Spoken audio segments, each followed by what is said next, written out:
মৰমৰ ছাত্ৰ-ছাত্ৰীসকল, আজি আমি আলোচনা কৰিম সপ্তম শ্ৰেণীৰ অসমীয়াৰ লেসন 5ৰ ভলুকা আৰু ভতুৱা নামৰ পাঠটোৰ সকলো পাঠভিত্তিক প্ৰশ্ন উত্তৰ আৰু তোমালোকৰ কাৰণে পৰীক্ষাত আহিবলগীয়া গুৰুত্বপূৰ্ণ প্ৰশ্ন উত্তৰখিনি অতি সহজ আৰু চুটিকে আলোচনা কৰিম। তো ছাত্ৰ-ছাত্ৰীসকল, তোমালোকে ভিডিঅ'টো স্কিপ নকৰাকৈ লাষ্টলৈকে চাই থাকিবা। তো এতিয়া আমি পাঠভিত্তিক ক্ৰিয়াকলাপৰ প্ৰশ্ন উত্তৰখিনি আলোচনা কৰিম। তো ইয়াৰ 1 নম্বৰত কি কৈছে, তলত দিয়া প্ৰশ্নকেইটাৰ উত্তৰ লিখা। ইয়াৰ ক নম্বৰ প্ৰশ্নত কি কৈছে, ভলুকা আৰু ভতুৱা কোন আছিল? তো ইয়াৰ উত্তৰত তোমালোকে লিখিবা, ভলুকা আৰু ভতুৱা আছিল এখন গাঁৱৰ দুটা ঠেকুৰা কুকুৰ। তো তোমালোকে এইখিনি লিখিবা। আৰু যদি তোমালোকে লিখিব বিচাৰা তেনেহ'লে এইখিনি লিখিব পাৰা, ভলুকা গাঁৱৰ এটা মূৰৰ ধোৱাৰ ঘৰত আৰু ভতুৱা গাঁৱৰ আন এটা মূৰৰ নাট্যশালাৰ চোতালত আছিল। তাৰপিছত কুৱেশ্যন খত কি কৈছে, মাথাউৰি ছিঙোতে উপমাৰ আইতাহঁতৰ পৰিয়ালটো ক'ত আছিল? তো ইয়াৰ উত্তৰত তোমালোকে লিখিবা, মাথাউৰি ছিঙোতে উপমাৰ আইতাহঁতৰ পৰিয়ালটো নিজৰ ঘৰৰ চাংঘৰটোৰ ওপৰত আছিল। তো ইয়াৰ চাংঘৰ মানে তোমালোকে বুজি পোৱা নে নাই? চাংঘৰ মানে হৈছে ঘৰৰ ওপৰত ওখকৈ কাঠ বা বাঁহেৰে সজা ঘৰ, য'ত যিকোনো প্ৰয়োজনীয় খাদ্য, শস্য আৰু দৰকাৰী আচবাব পত্ৰ তাত ৰখাৰ কাৰণে চাংঘৰ সজা হয়।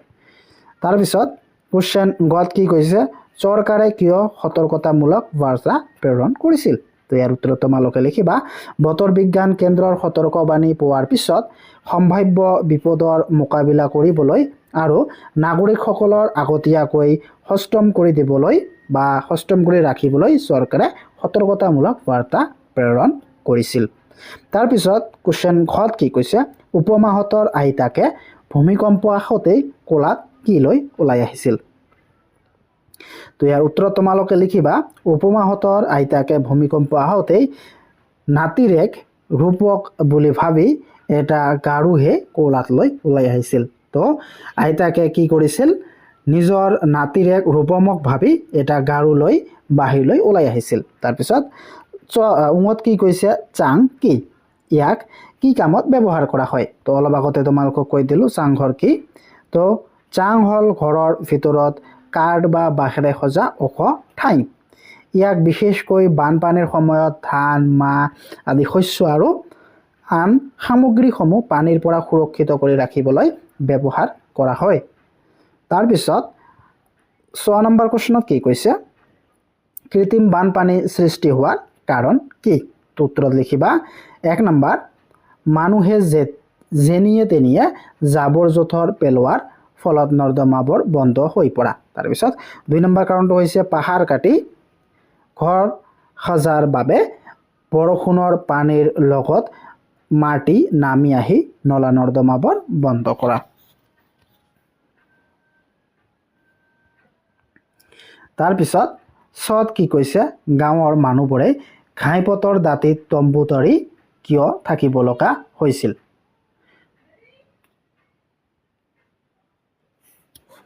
তো ইয়াৰ উত্তৰত তোমালোকে লিখিবা, মাথাউৰি ছিঙি হঠাতে অহা পানীৰ সোঁতে গাঁওবোৰ বুৰাই পেলোৱাত আৰু ঘৰ দুৱাৰবোৰ ভাঙি যোৱাত নিৰাপদ আশ্ৰয় বিচাৰি মানুহবোৰে ওখ ঘাইপথৰ দাঁতিত তম্বু তৰি থাকিবলগীয়া হৈছিল। তাৰপিছত 2 নম্বৰত কি কৈছে, ভাবা আৰু উত্তৰ লিখা। তো ভাবি তোমালোকক উত্তৰ লিখিব কৈছে। তো ইয়াৰ ক নম্বৰত কি কৈছে, মুখলৈ পানীয়া বাক্যাংশই কি বুজাইছে? তো এই বাক্যাংশই ইয়াত কি বুজাইছে? তো উত্তৰত তোমালোকে লিখিবা, ইয়াত মুখলৈ পানীয়া বাক্যাংশই অস্তম্ভ হোৱা বা হাত পৰা বুজাইছে। বৰষুণ আৰু বানৰ মাজত আবদ্ধ হৈ পৰা সন্তানহঁতক নিৰাপদে ঘৰলৈ অহা দেখি মাক দেউতাকৰ মনৰ উৎকণ্ঠ বা চিন্তা দূৰ হোৱাৰ কথাটোকে ইয়াত বুজোৱা হৈছে। তাৰপিছত খত কি কৈছে, দুৰ্যোগ আহিলেই বাঘে চাগে একেটা ঘাটতে পানী খায়। তো এই কথাখিনিয়ে ইয়াত কি বুজাইছে? তো ইয়াৰ উত্তৰ তোমালোকে লিখিবা, ইয়াৰ অৰ্থ হ'ল যে ডাঙৰ বিপদ বা দুৰ্যোগৰ সময়ত স্বাভাৱিক শত্ৰুতা বা বৈষম্য পাহৰি সকলোৱে একেলগে মিলিজুলি বসবাস কৰা। পাঠটোত বানপানীৰ সময়ত ঘাইপথৰ ওপৰত মানুহ আৰু বিভিন্ন জীৱ জন্তুৱে কোনো কাজিয়া নকৰাকৈ একেলগে আশ্ৰয় লোৱা পৰিৱেশটোক বুজাবলৈ এই প্ৰবাদটো ব্যৱহাৰ কৰা হৈছে। তাৰপিছত গত কি কৈছে দুয়োৰে মাজত আছিল অহি নকুল সম্বন্ধ ইয়াত অহি নকুল সম্বন্ধই কেনেকুৱা সম্বন্ধৰ কথা বুজাইছে তো উত্তৰত তোমালোকে লিখিবা অহি নকুল সম্বন্ধই চৰম শত্ৰুতা সম্বন্ধক বুজাইছে অহি মানে সাপ আৰু নকুল মানে নেউল যিদৰে সাপ আৰু নেউলৰ মাজত চিৰকলীয়া শত্ৰুতা থাকে তেনেদৰে ভলুকা আৰু ভতুৱা নামৰ কুকুৰ দুটাৰ মাজতো তীব্ৰ শত্ৰুতা আছিল তাৰপিছত 3 নম্বৰ কি কৈছে দলত আলোচনা কৰি কোৱা আৰু লিখা তো তোমালোকে ভয় নাখাবা মই তোমালোকৰ সুবিধাৰ বাবে উত্তৰখিনি লৈ আহিছো তো তোমালোকে এইখিনি দলত আলোচনা কৰিবা উত্তৰখিনি তো ইয়াৰ ক নম্বৰত কি কৈছে কৃত্ৰিম বানপানীৰ ফলত মানুহৰ কি অসুবিধা হ'ব পাৰে তো উত্তৰ তোমালোকে লিখিবা কৃত্ৰিম বানপানীৰ ফলত মানুহৰ বিভিন্ন অসুবিধা হয় ইয়াৰ ফলত ধন জনৰ যথেষ্ট ক্ষয়ক্ষতি হয় মহানগৰৰ পথেৰে পানীত বুৰ গৈ যাতায়াত ব্যৱস্থা ব্যাহত হয় আৰু বহুতো অঞ্চলত ঘৰৰ ভিতৰলৈকে পানী সোমাই মানুহক বিপদত পেলায় ইয়াৰ উপৰি খোৱা পানী আৰু খাদ্যৰ নাটনি ঘটে আৰু স্কুল কলেজ বা কৰ্মস্থানলৈ যোৱাত বাধাৰ সৃষ্টি হয় তাৰপিছত ইয়াত খত কি কৈছে প্ৰাকৃতিক বানপানীৰ ফলত গ্ৰাম্য অঞ্চলত কি ক্ষতি হয় তো উত্তৰত লিখিবা প্ৰাকৃতিক বানপানীৰ ফলত গ্ৰাম্য অঞ্চলত কৃষিৰ বিস্তৰ ক্ষতিসাধন হয় অৰ্থাৎ অহা পানীৰ সতে খেতি বাৰী সমূলি নষ্ট কৰাৰ লগতে মানুহৰ ঘৰ দুৱাৰ ভাঙি পেলায় মাথাউৰি ছিংগতে হোৱা হাহাকাৰ পৰিৱেশত বহুতৰে ধন সম্পত্তি আৰু পোহনীয়া জীৱ-জন্তুৰ ক্ষয়ক্ষতি হয় তাৰপিছত ইয়াত গ নম্বৰত কি কৈছে পাঠটোত উল্লেখ থকা কাৰণ দুটাৰ উপৰিও আৰু আন কি কাৰণত কৃত্ৰিম বানপানী হ'ব পাৰে তো তোমালোকে আৰু এইকেইটা কাৰণ লিখিব পাৰা 1 নম্বৰটো কি মহানগৰীৰ নলা নৰ্দমাবোৰ বিজ্ঞানসন্মতভাৱে পৰিকল্পনা নকৰা দ্বিতীয় জলাশয় আৰু পানী জমা হোৱা ঠাইবোৰত পুতি ঘৰ সজা আৰু 3 নম্বৰটো প্লাষ্টিক জাতীয় সামগ্ৰী নলাত পেলাই পানী ওলাই যোৱা পথ অৱৰোধ কৰা তাৰপিছত কোৱেশ্চন ঘত কি কৈছে পাঠৰ এটা শিৰোনাম দিয়া আৰু পাঠটো কিয় এই শিৰোনামটো দিলা তাৰ কাৰণ ব্যাখ্যা কৰা তো উত্তৰত তোমালোকে লিখিবা এই পাঠৰ তোমালোকে শিৰোনাম দিব পাৰা দুৰ্যোগ আৰু আমি তো এই দুৰ্যোগ আৰু আমি শিৰোনামটো কিয় দিছা কাৰণটো তোমালোকে ইয়াত লিখিবা পাঠত কেৱল কুকুৰ দুটাৰ কথাই নহয় বৰঞ্চ অসমৰ প্ৰধান দুৰ্যোগসমূহ যেনে বানপানী প্ৰাকৃতিক আৰু কৃত্ৰিম আৰু ভূমিকম্পৰ বিষয়েও আলোচনা কৰা হৈছে কেনেকৈ সাৱধানতা ললে আমি দুৰ্যোগৰ ক্ষয়ক্ষতি কমাব পাৰি আৰু আমাৰ কৰণীয় কি সেই বিষয়ে পাঠটোৱে আমাক সজাগ কৰে সেয়া এই শিৰোনামটো অধিক উপযুক্ত বুলি ভাব বা উপযুক্ত হ'ব তাৰপিছত 4 নম্বৰত কি কৈছে বাক্যবোৰ নতুনকৈ সজাই শুদ্ধকৈ লিখা তো ইয়াত ক নম্বৰত কি কৈছে এই বাক্যবিলাক ভুলকৈ দিয়া আছে এইবিলাকক তোমালোকক শুদ্ধকৈ লিখিব লাগে তো ক নম্বৰত কি দিছে ৰবৰৰ অভিযান উদ্ধাৰকাৰী চলাবলৈ উদ্ধাৰ দলে নোৱাৰে ধৰিলে তো এইটো তোমালোকে গম পালা এইটো একেবাৰে ভুলকৈ দিয়া আছে তো তোমালোকে শুদ্ধকৈ এনেদৰে লিখিবা SDRFৰ উদ্ধাৰকাৰী দলে ৰবৰৰ নাৱেৰে উদ্ধাৰ অভিযান চলাবলৈ ধৰিলে তো এইটো ক নম্বৰৰ উত্তৰ তাৰপিছত খ নম্বৰত কি কৈছে মাক দেউতাক দেখিহে দুয়োকে আৰু পানী আহিল আইতাকৰ মুখলৈ তো এইটো শুদ্ধকৈ তোমালোকে এনেদৰে লিখিবা দুয়োকে দেখিহে মাক দেউতাক আৰু আইতাকৰ মুখলৈ পানী আহিল তাৰপিছত গত কি কৈছে গত কৈছে অলপ ৰাতি কৰিব পঢ়া শুনা লাগিব নহয় তো এইটো শুদ্ধ কৰিলে তোমালোকে এনেদৰে লিখিবা অলপ পঢ়া শুনা কৰিব লাগিব নহয় ৰাতি হল তো ইয়াৰ উত্তৰত তোমালোকে লিখিবা এইখিনি উত্তৰটোত লিখিবা তাৰপিছত ঘৰত কি কৈছে বিদ্যুৎ বিচ্ছিন্ন বিভাগে ৰাতিপুৱা থৈছিল কালি সংযোগ কৰি তো ইয়াৰ উত্তৰত তোমালোকে লিখিবা বিদ্যুৎ বিভাগে সংযোগ বিচ্ছিন্ন কৰি থৈছিল কালি ৰাতিয়েই তাৰপিছত অংগত কি কৈছে কুকুৰ আৰু আমাৰ ঠেকুৰা ভলুকা গাঁৱৰ দুটা ভতুৱা আছিল তো ইয়াৰ শুদ্ধকৈ তোমালোকে এনেদৰে লিখে ভলুকা আৰু ভতুৱা আমাৰ গাঁৱৰ দুটা ঠেকুৰা কুকুৰ আছিল তো এতিয়া আমি ভাষা অধ্যয়নৰ প্ৰশ্ন উত্তৰখিনি আলোচনা কৰিম। তো ইয়াৰ 5 নম্বৰ কত কি কৈছে, তলত দিয়া বাক্যবোৰ পঢ়া। তো এই বাক্যবোৰ তোমালোকক পঢ়িব দিছে। বেছিকৈ বৰষুণ হ'লেই গুৱাহাটীত কৃত্ৰিম বানপানী হয়। কোনোবাই সিহঁতক উদ্ধাৰ কৰিবনে? আইতা সাধু এটা কোৱা না, তোমালোকৰ মংগল হওক, বা কি মজাৰ কাহিনী। তো এতিয়া তোমালোকক কি কৈছে, এই বাক্যকেইটাৰ কি ভাৱ প্ৰকাশ কৰিছে জানো হা। তো এই বাক্যকেইটা কি ভাৱ প্ৰকাশ কৰিছে? বেছিকৈ বৰষুণ হ'লে গুৱাহাটীত কৃত্ৰিম বানপানী হয়। এইটোৱে কি ভাৱ প্ৰকাশ কৰিছে? কোনো এটা কাম, কোনো এটা ঘটনা বা কামৰ বৰ্ণনা কৰিছে। তাৰপিছত কোনোবাই সিহঁতক উদ্ধাৰ কৰিবনে? এইটো প্ৰশ্নৰ অৱতাৰণা কৰিছে। তাৰপিছত কোনোবাই সিহঁতক উদ্ধাৰ কৰিবনে? এইটো প্ৰশ্নৰ অৱতাৰণা কৰিছে। তাৰপিছত আইতা সাধু এটা কোৱা না, এইটো আদেশ বা অনুৰোধ কৰা বুজাইছে। তো এইটো অনুৰোধ কৰা বুজাইছে। তাৰপিছত তোমালোকৰ মংগল হওক, এইটো আশীৰ্বাদ বা মনোবাঞ্ছনা, এইটো কি হ'ব? আশীৰ্বাদ হ'ব। তাৰপিছত বা কি মজাৰ কাহিনী, এইটো আনন্দ বা বিষাদ প্ৰকাশ কৰিছে, এইটো আনন্দ হ'ব। তাৰপিছত খত কি কৈছে? ভাৱৰ ওপৰত নিৰ্ভৰ কৰি বাক্যবোৰ কেইটা ভাগত ভগোৱা হয় চাওঁ হা। তো এইখিনি তোমালোকে চাই ল'বা। তো ইয়াৰ পৰা তোমালোকে এইখিনি চাবা, যিবোৰ বাক্যৰ প্ৰশ্ন সোধা হয় সেইবোৰক প্ৰশ্নবোধক বাক্য বোলায়। যিবিলাক বাক্যই প্ৰশ্ন সোধে এইবিলাকক প্ৰশ্নবোধক বাক্য বোলায়। আৰু প্ৰশ্নবোধক বাক্যৰ শেষত এই প্ৰশ্নবোধক চিনটো বহুৱা হয়। প্ৰশ্নবোধক বাক্যত নে, ন, জানো, কি, কিয়, কেনেকে, কেতিয়া আদি শব্দ থাকে। যেনে তোমাৰ নাম কি, আজি তোমাৰ স্কুল খোলা আছেনে। তো এইবিলাক শব্দৰে প্ৰশ্নবোধক বাক্য বনোৱা হয়। অজ্ঞা, আদেশ, উপদেশ, অনুৰোধ, নিষেধ, মনোবাঞ্ছনা প্ৰকাশ কৰিবলৈ ভাৱ প্ৰকাশ কৰা বাক্যকেই অনুজ্ঞাবোধক বাক্য বোলা হয়। অনুজ্ঞাবোধক বাক্যৰ শেষত দাঁড়ি বহে। যেনে শিক্ষকৰ কথা অমান্য নকৰিবা, দুৱাৰখন খুলি দিয়া। তো এইবিলাক হৈছে অনুজ্ঞাবোধক বাক্য। তাৰপিছত অন্তৰৰ হৰ্ষ, বিষাদ, ক্ৰোধ, ঘৃণা আদি বিভিন্ন ভাৱৰ প্ৰকাশ কৰা বাক্যবোৰক ভাৱবোধক বোলা হয়। ভাৱবোধক বাক্যত সাধাৰণতে এই ভাৱবোধক চিনটো ব্যৱহাৰ কৰা হয়। এইটো হৈছে ভাৱবোধক চিন। তো যেনে বা কি সুন্দৰ দৃশ্য, লাষ্টত এইটো প্ৰকাশ কৰা হয় ভাৱবোধক কিটো। চি কি লেতেৰা ল'ৰা। তো এতিয়া তোমালোকক এই বাকচত কি কি হ'ব তোমালোকক বহাব দিছে 6 নম্বৰত। তলত দিয়া বাকচকেইটা পঢ়ি কোন প্ৰকাৰৰ বাক্য কাষৰ খালী ঠাইত বাকচত লিখা।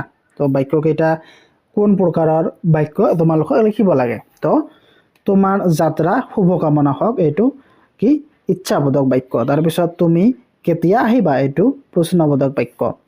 ৰাতিপুৱা পূব ফালে বেলি ওলাই, এইটো বৰ্ণনামূলক বাক্য। তাৰপিছত সকলো সুখেৰে থাকা, এইটো ইচ্ছাবোধক বাক্য। তাৰপিছত ৰাতিপুৱা সোনকালে উঠিবা, এইটো অনুজ্ঞাবোধক বাক্য।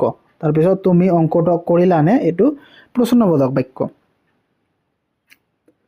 কিতাপ খৰচি মাৰি পঢ়া, এইটো অনুজ্ঞাবোধক বাক্য। তাৰপিছত বৰ দুখ পালো, এইটো ভাৱবোধক বাক্য। তাৰপিছত পঢ়াৰ সময়ত আমি খেলা ধূলা নকৰোঁ, এইটো বৰ্ণনামূলক বাক্য। তাৰপিছত বৰ আনন্দ পালো, এইটো ভাৱবোধক বাক্য। তাৰপিছত 7 নম্বৰত কি কৈছে? 7 নম্বৰত কৈছে বন্ধনী দিয়া নিৰ্দেশ অনুসৰি তলৰ শব্দবোৰৰ একটাকৈ বাক্য সজা। তো বাক্য সজাব দিছে এইবিলাক। সতৰ্কতা, কোন, আশা, ঈশ্বৰ, তো এইবিলাক দি তোমালোকক বাক্য সজাব দিছে। তো প্ৰথমটো সতৰ্কতা। আগতীয়া সতৰ্কতাই দুৰ্যোগৰ ক্ষয় ক্ষতি বহুখিনি হ্ৰাস কৰিব পাৰে। তাৰপিছত কোন? ভলুকা আৰু ভতুৱা কোন আছিল? আশা। আমি দুয়ো প্ৰকাৰৰ বানপানীৰ বিষয়ে জানিবলৈ পাত্ৰ পঢ়ো আহা। তাৰপিছত ঈশ্বৰ, হে ঈশ্বৰ সকলোকে এই বিপদৰ পৰা ৰক্ষা কৰা। তাৰপিছত এইটো ভাৱবোধক বাক্য। জুই কুৰাই বৰকৈ পুৰিলে।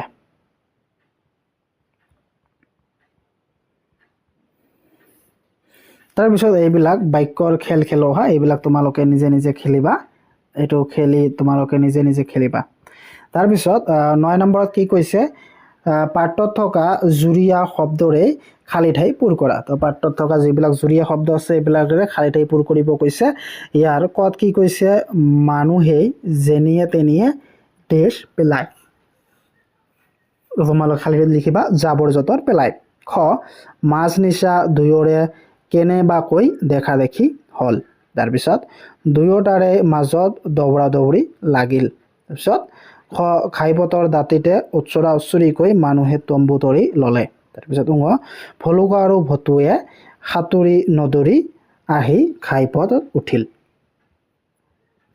তাৰপিছত জ্ঞান সম্প্ৰসাৰণত এইখিনি তোমালোকে ভালদৰে পঢ়িবা ইয়াৰ পৰা তোমালোকক পৰীক্ষাত প্ৰশ্ন আহে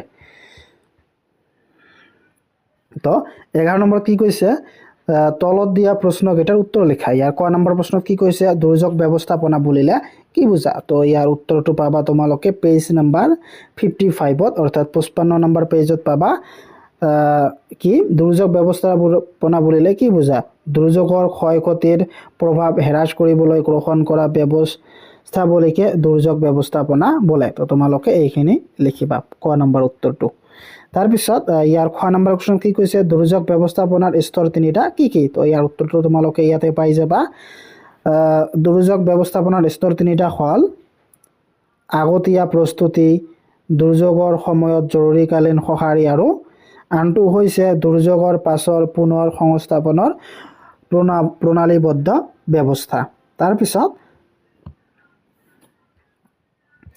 তাৰপিছত 9 নম্বৰ কোৱেশ্চনত কি কৈছে চাৰিটা প্ৰাকৃতিক দুৰ্যোগ আৰু চাৰিটা মানৱসৃষ্ট দুৰ্যোগৰ উদাহৰণ দিয়া তো ইয়াৰ উত্তৰত তোমালোকে লিখিবা প্ৰাকৃতিক দুৰ্যোগ হল যেনে কি বানপানী ঘূৰ্ণী বতাহ সুনামি ভূমিস্খলন হিমস্খলন আগ্নেয়গিৰি উদগীৰণ ভূমিকম্প বনজুই এইবিলাক হল সকলো প্ৰাকৃতিক দুৰ্যোগ তো ইয়াৰ পৰা তোমালোকে চাৰিটা লিখিবা তাৰপিছত মানুহে সৃষ্টি কৰা বা মানৱ সৃষ্ট দুৰ্যোগ হল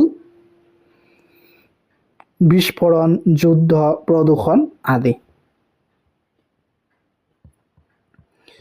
তো এতিয়া 12 নম্বৰত কি কৈছে ভিন ভিন জৰুৰীকালীন সময়ত সহায়ৰ বাবে ভিন ভিন নম্বৰ যোগাযোগ কৰিব পৰাৰ সুবিধা আমাৰ দেশত আছে মোবাইল বা ল্যান্ড ফোনৰ পৰা এই নম্বৰসমূহ ডাইল কৰি আমি এই সুবিধা ল'ব পাৰোঁ জৰুৰীকালীন ব্যৱস্থা অনুসৰি ডাইল কৰিবলগীয়া নম্বৰসমূহ এনে ধৰণৰ তো কি কৈছে তলত দিয়া কোনটো পৰিস্থিতিত কি নম্বৰ ডাইল কৰিবা কাষৰ বাকচত লিখা তো ইয়াৰ ক নম্বৰত কি কৈছে তোমাৰ ওচৰ চুবুৰীয়া এজনৰ ঘৰত 10 বছৰীয়া ল'ৰাক বন কৰা ল'ৰা হিচাপে ৰাখিছে তো ইয়াৰ কাৰণে তোমালোকে এইটো নম্বৰ ডাইল কৰিবা কোনটো এই শিশু হেল্পলাইন নম্বৰটো তোমালোকে ডাইল কৰিবা কি 1098 এইটো নম্বৰ তোমালোকে ডাইল কৰিবা শিশু হেল্পলাইন নম্বৰ তাৰপিছত খত কি কৈছে ৰাস্তা নিৰ্মাণ কৰি থকা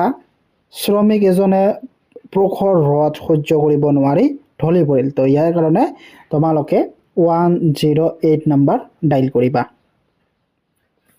তাৰপিছত গত কি কৈছে তোমালোকৰ কাষৰ ঘৰত চোৰে খিৰিকী ভাঙি সোমাবলৈ ধৰাটো তুমি মনে মনে দেখিলা তো ইয়াৰ কাৰণে তোমালোকে অসম আৰক্ষীক লগত যোগাযোগ কৰিবা